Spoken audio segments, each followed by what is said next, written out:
Oke, soal yang pertama. Dilihat dari jenisnya, terumbu karang Indonesia merupakan salah satu yang terkaya di dunia.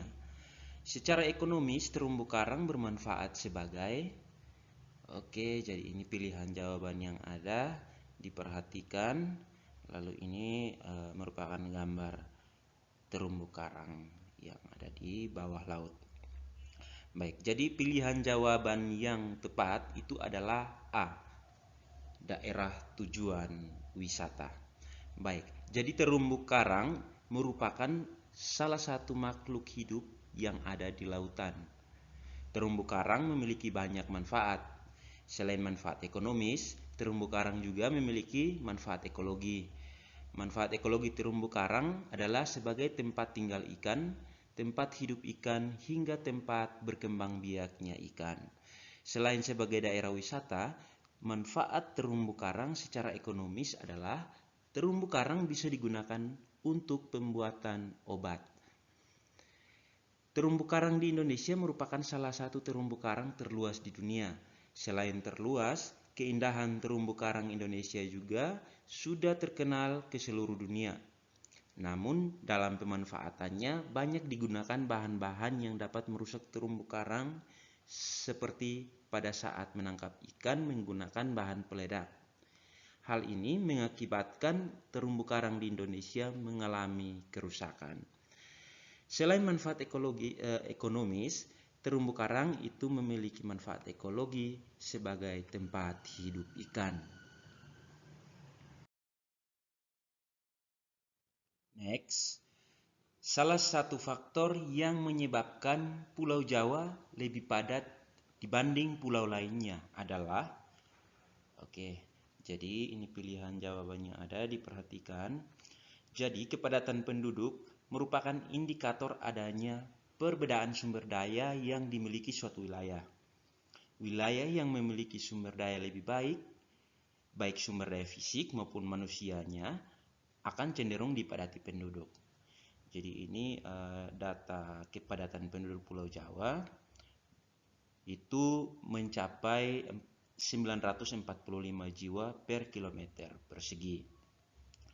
Jawa dan Madura itu luasnya 132.000 km persegi yang berpenduduk 130 juta jiwa pada tahun 2010.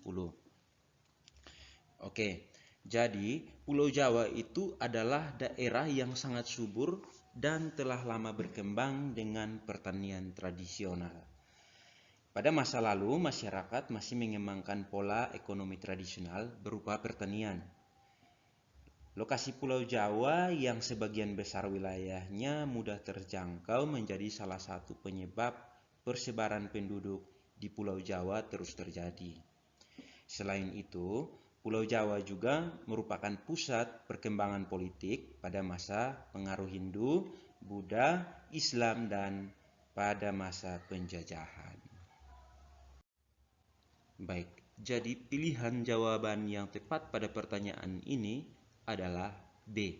Pulau Jawa sangat subur. Next. Hutan mangrove memiliki fungsi ekologis, yaitu ini pertanyaan tentang fungsi ekologis dari hutan mangrove. Ini pilihan jawaban yang ada ini, diperhatikan, dan ini gambar contoh dari hutan mangrove. Jadi hutan mangrove itu memiliki fungsi yang dibagi menjadi fungsi ekologis dan fungsi ekonomis. Nah, fungsi ekologis yakni sebagai habitat atau tempat hidup, tempat berlindung, tempat mencari makan, atau tempat berkembang biaknya binatang laut.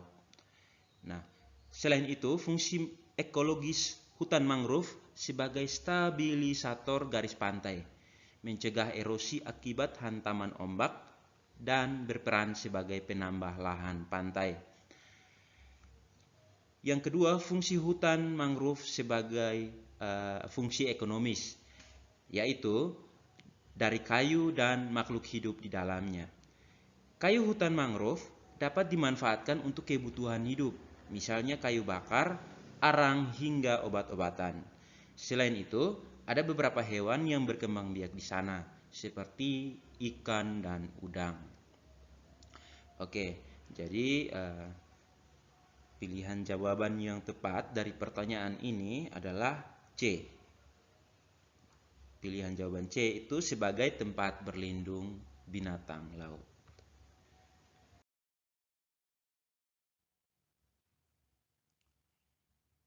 Next, rumah adat di Papua dikenal dengan nama. Oke, baik. Perhatikan gambar yang ada di bawah ini. Ini merupakan gambar rumah adat di Papua. Jadi, rumah adat di Papua itu namanya honai, yang memiliki kemiripan dengan jamur yang berukuran besar dan berbentuk bundar. Jadi ini bentuknya seperti ini. Atap rumah kayu yang berisikan tumpukan jerami dan ilalang tersebut memang sengaja dibentuk menyerupai kerucut. Berbeda dengan tipe rumah lain yang dibangun secara melebar, rumah honai terkenal akan ruangannya yang sempit dan tidak berjendela. Alasan kenapa didirikan demikian adalah untuk menghalau hawa dingin yang sering melanda daerah lembah Baliem. Jadi daerah lembah Baliem itu tempatnya dingin, sehingga bentuk rumah adatnya pun dirancang seperti ini. Jawabannya adalah C.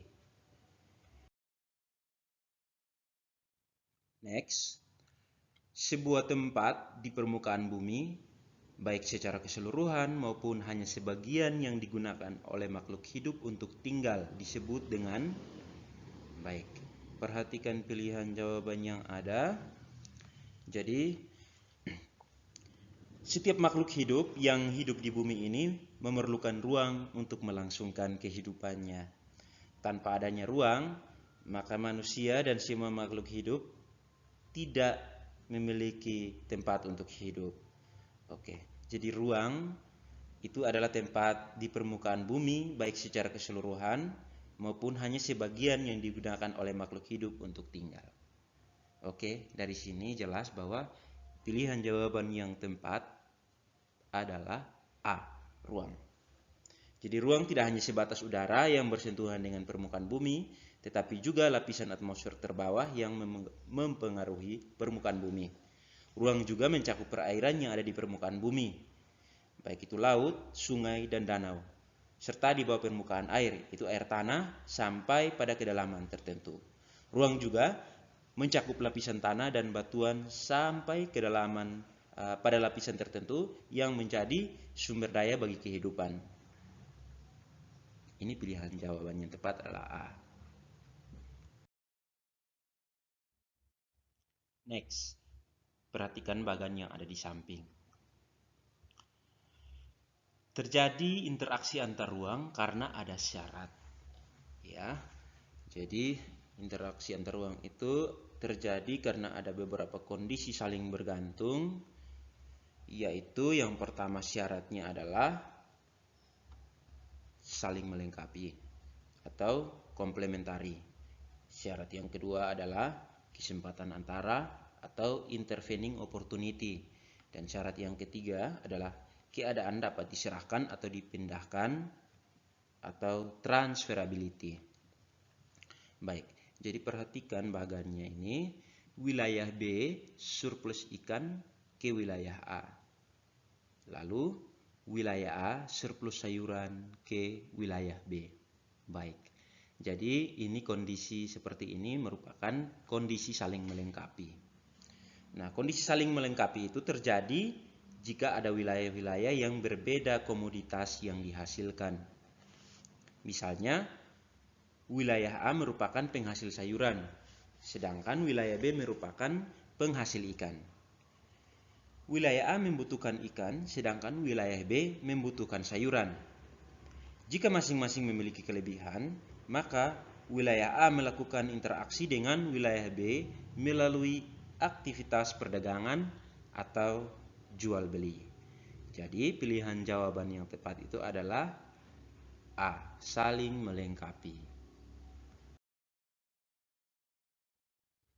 Next, peta dapat didefinisikan secara sederhana sebagai, jadi definisi sederhana dari peta.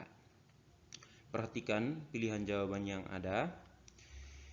Jadi peta itu adalah gambaran konvensional permukaan bumi baik sebagian atau secara keseluruhan pada bidang datar yang diperkecil dengan skala dan dilihat dari atas dengan tulisan tertentu sebagai tanda. Peta juga memuat berbagai kenampakan, baik nyata maupun secara abstrak. Kenampakan-kenampakan nyata di permukaan bumi, contohnya seperti pegunungan, lembah, sawah, hutan, danau, laut, dan atau jalan.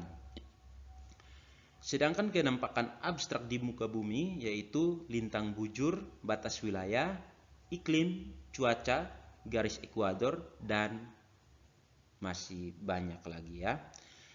Oke, jadi dilihat dari pilihan-pilihan jawaban yang ada ini, maka pilihan jawaban yang tepat itu adalah D. Jadi secara sederhana peta itu didefinisikan sebagai gambaran permukaan bumi yang diperkecil, seperti tampaknya bila dilihat dari atas. Next, fungsi utama dari peta adalah untuk Oke, jadi pertanyaan masih tentang peta. Di sini ditanyakan fungsi utama dari peta. Perhatikan pilihan jawaban yang ada ini. Jadi peta itu merupakan gambaran dari sebagian atau secara keseluruhan permukaan bumi yang dibuat di atas bidang datar, lalu diperkecil dengan skala tertentu. Jika dilihat dari atas itu ada tanda-tanda yang digambarkan. Sesuatu yang digambarkan dalam peta biasanya berupa berbentuk alam atau data mengenai permukaan bumi yang diwujudkan dalam wujud simbol tertentu. Nah, simbol-simbol itu seperti gunung, laut, dataran rendah, dataran tinggi, jalan raya, jalan kereta api, kota, sungai, dan lain-lain. Ahli pembuat peta disebut kartografer. Ya, jadi seorang yang ahli untuk dalam pembuatan peta itu disebut kartografer. Sedangkan ilmu yang mempelajari tentang pembuatan peta disebut kartografi. Terdapat beberapa informasi geografis yang dapat diperoleh dari peta dan atlas sebagai berikut. Ya, jadi peta dapat memberikan gambaran tentang luas dan bentuk permukaan bumi, seperti luas lautan, luas benua, luas hutan, dan sebagainya. Peta dapat memberikan informasi tentang jarak dan ketinggian suatu tempat. Peta dapat memberikan informasi tentang lokasi atau tempat suatu fenomena, baik fenomena fisik maupun fenomena sosial. Seperti ibu kota suatu negara, jalan raya, jalur penerbangan, gunung, dan sebagainya. Peta dapat memberikan informasi tentang karakteristik dan fungsi setiap fenomena yang terdapat di permukaan bumi. Baik, jadi pilihan jawaban yang tepat pada pertanyaan ini adalah B. Fungsi utama dari peta sendiri itu adalah untuk mengetahui letak suatu tempat.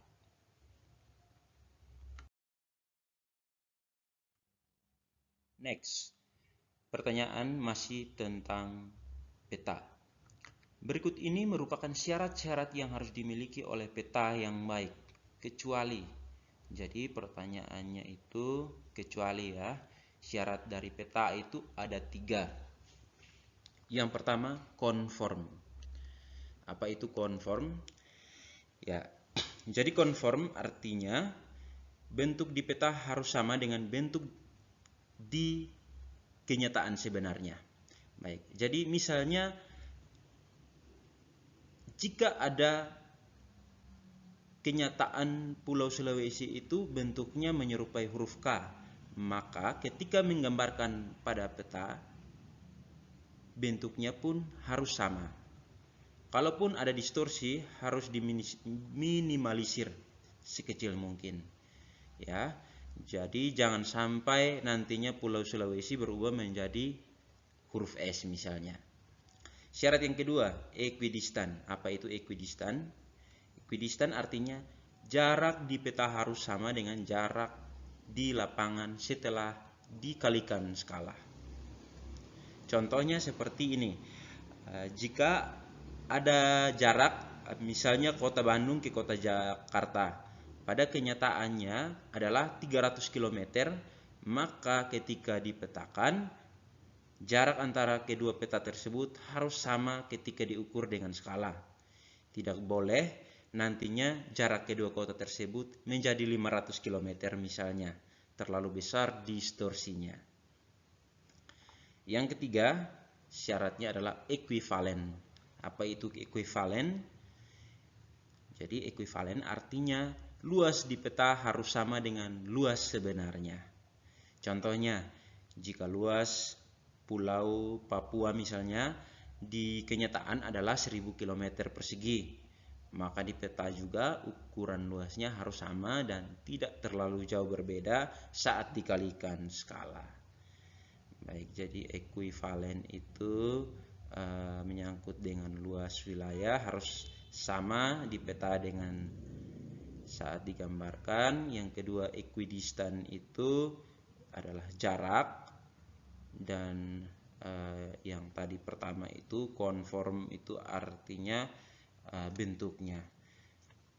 Jadi, pilihan jawaban di pertanyaan ini yang tepat itu adalah karena kecuali, maka yang menjadi jawaban adalah D, distorsi.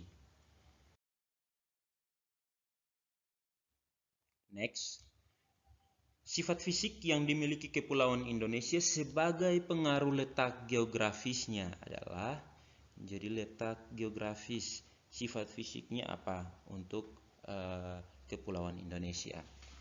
Perhatikan pilihan jawaban yang ada.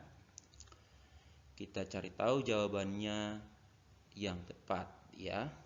Jadi pengaruh letak geografis Indonesia itu secara fisik, dengan letak geografis tersebut Indonesia kemudian dilalui oleh angin muson. Ya, angin ini berganti arah sebanyak 2 kali dalam setahun, yaitu angin muson timur dan angin muson barat. Jadi pembahasan tentang angin muson timur dan angin muson barat itu ada di video sebelumnya. Kehadiran angin muson ini membuat Indonesia hanya memiliki 2 musim, yaitu musim penghujan dan musim kemarau. Maka dari itu, jawaban yang paling cocok adalah C. Pola angin yang berganti arah setengah tahun sekali. Jadi setiap 6 bulan itu pola anginnya berubah, sehingga musimnya berganti, musim hujan dan musim kemarau.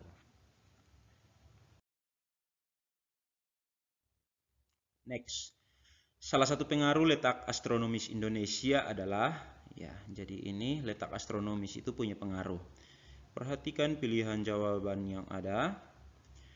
Jadi secara astronomis Indonesia terletak di antara 6 derajat lintang utara sampai 11 derajat lintang selatan dan 95 derajat bujur timur sampai 141 derajat bujur timur. Letak astronomis merupakan letak suatu daerah berdasarkan posisi lintang dan garis bujur. Letak astronomis sebuah daerah tentu berpengaruh bagi wilayahnya. Begitu pula dengan letak astronomis Indonesia. Berdasarkan letak astronomis, maka Indonesia memiliki iklim tropis dan pembagian waktu di wilayah Indonesia. Ya, jadi pembagian wilayah waktu di Indonesia itu letak astronomis yang ada menyebabkan 3 daerah waktu. Pembagian waktu sesuai keputusan Presiden nomor 41 tahun 1947 bahwa negara Kesatuan Republik Indonesia terbagi dalam 3 zona waktu, yakni waktu Indonesia Barat, waktu Indonesia Tengah, dan waktu Indonesia Timur. Waktu Indonesia Barat salah satu pembagian waktu di Indonesia yang ada di garis 1-5 derajat bujur timur. Pembedaan waktu dengan wilayah zona bagian tengah selama 1 jam. Dengan wilayah di bagian timur perbedaannya 2 jam. Wilayah Indonesia yang ada di zona WIB adalah Jawa, Sumatera, Kalimantan bagian tengah, dan barat hingga Madura. Yang kedua, waktu Indonesia Tengah atau WITA. WITA berada di garis 120 derajat bujur timur. Pembagian waktu di wilayah Wita sangat berbeda dengan pulau lainnya. Jika di wilayah lain pukul 10 waktu Indonesia Tengah, di wilayah bagian barat pukul 9 waktu Indonesia Barat, dan di bagian timur pukul 11.00 waktu Indonesia Timur. Wilayah yang masuk dalam zona waktu Indonesia Tengah adalah Bali, Kalimantan Utara, Timur, Selatan, Sulawesi, dan Nusa Tenggara Barat hingga Nusa Tenggara Timur. Yang ketiga, waktu Indonesia Timur. Perbedaan waktu memiliki selisih 2 jam untuk wilayah barat, dengan wilayah tengah selisihnya 1 jam. Wilayah bagian Indonesia Timur itu berada di garis sepanjang 135 derajat bujur timur. Zona waktu ini meliputi 2 pulau, yaitu Maluku dan Papua. Untuk provinsi tersebut, Maluku Utara, Maluku, Papua Barat, dan Papua. Oke. Jadi tidak hanya membagi zona waktu menjadi 3 zona. Letak astronomi juga menyebabkan Indonesia memiliki iklim tropis. Hal ini karena Indonesia dilalui angin muson, yaitu angin muson barat dan angin muson timur, dengan memiliki iklim tropis. Indonesia memiliki 2 musim, hujan dan musim kemarau. Indonesia termasuk dalam iklim monsun Asia. Pada umumnya, mekanisme iklim ditandai dengan curah hujan yang tinggi sepanjang tahun disertai angin topan, angin badai, dan angin puting beliung yang jarang terjadi kecuali mungkin di pulau-pulau timur Indonesia seperti Pulau Timor. Secara keseluruhan, iklim Indonesia tergolong panas dan lembab sepanjang tahun. Karena Indonesia terletak di antara pengaruh angin muson khatulistiwa dan tropis di bagian bumi selatan, lalu angin muson tropis di belahan bumi utara yang menyentuh negara-negara Asia daratan seperti Vietnam, Kamboja.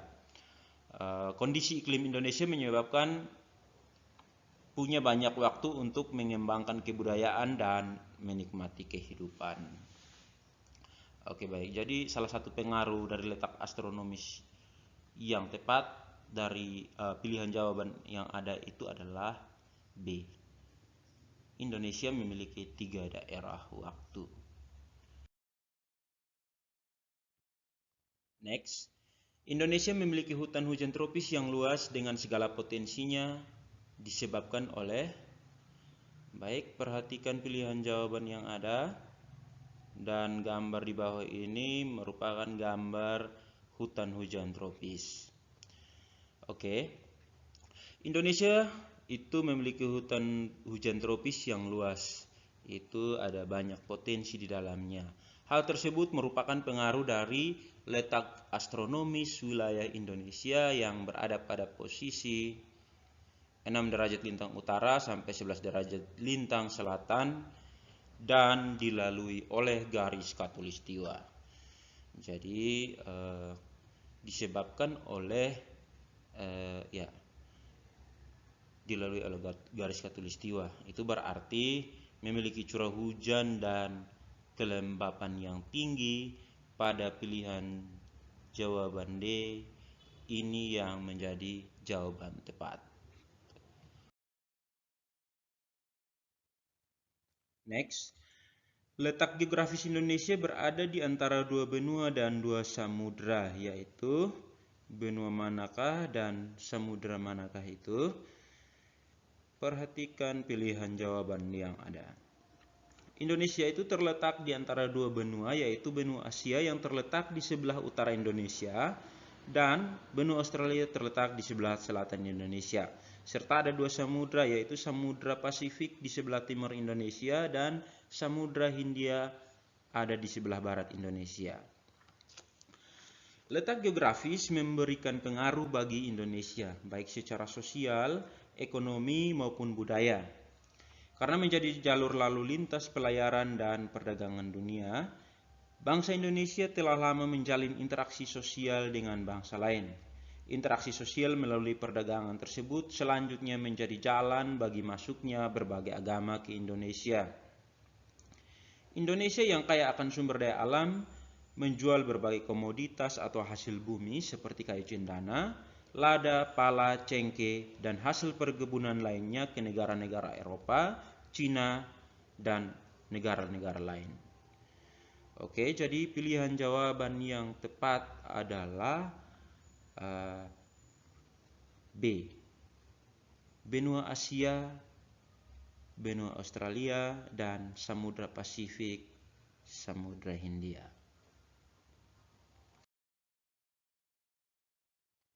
Next, daerah waktu Indonesia bagian Barat atau WIB meliputi wilayah manakah itu?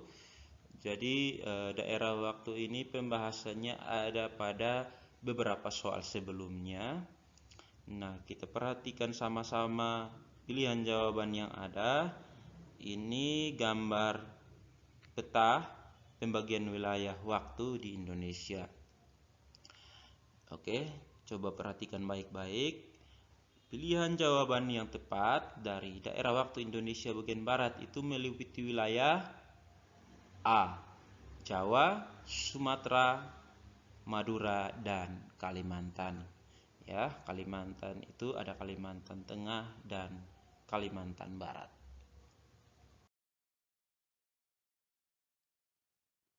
Next, dampak negatif dari urbanisasi adalah, perhatikan pilihan jawaban yang ada.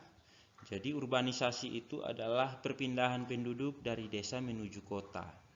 Perpindahan ini dipicu oleh kebutuhan dan pembangunan di kota lebih maju dibanding di desa. Perpindahan ini bersifat permanen, artinya penduduk berpindah dan menetap di tempat tujuan dalam waktu yang lama. Jadi pilihan jawaban yang tepat adalah B. Ya, dampak negatif dari urbanisasi adalah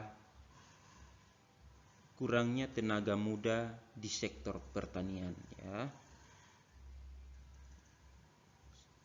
Karena tenaga muda pergi ke kota untuk merantau mendapatkan pekerjaan non-agraris sehingga semakin sedikit tenaga di sektor pertanian yang ada di perdesaan.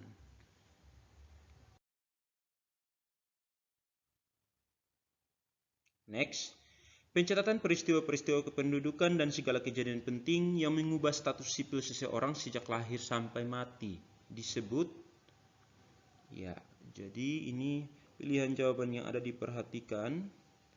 Pencatatan peristiwa kependudukan itu dapat diperoleh dari 3 sumber data kependudukan, yaitu sensus penduduk.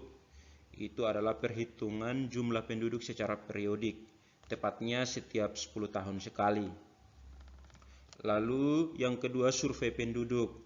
Survei penduduk itu adalah cara pengumpulan data yang dilaksanakan melalui pencacahan sampel dari suatu populasi untuk memperkirakan karakteristik objek pada saat tertentu. Lalu yang ketiga, registrasi penduduk. Itu adalah kumpulan keterangan mengenai segala peristiwa sejak lahir sampai mati yang mengubah status sipil seseorang. Nah, jawaban yang tepat ini adalah registrasi penduduk. B. Registrasi penduduk. Jadi peristiwa yang dicatat yaitu peristiwa vital. Itu kelahiran, kematian, pindah, perkawinan, dan perceraian. Dari hasil registrasi tersebut itu disebut statistik vital. Jawabannya adalah B. Registrasi penduduk.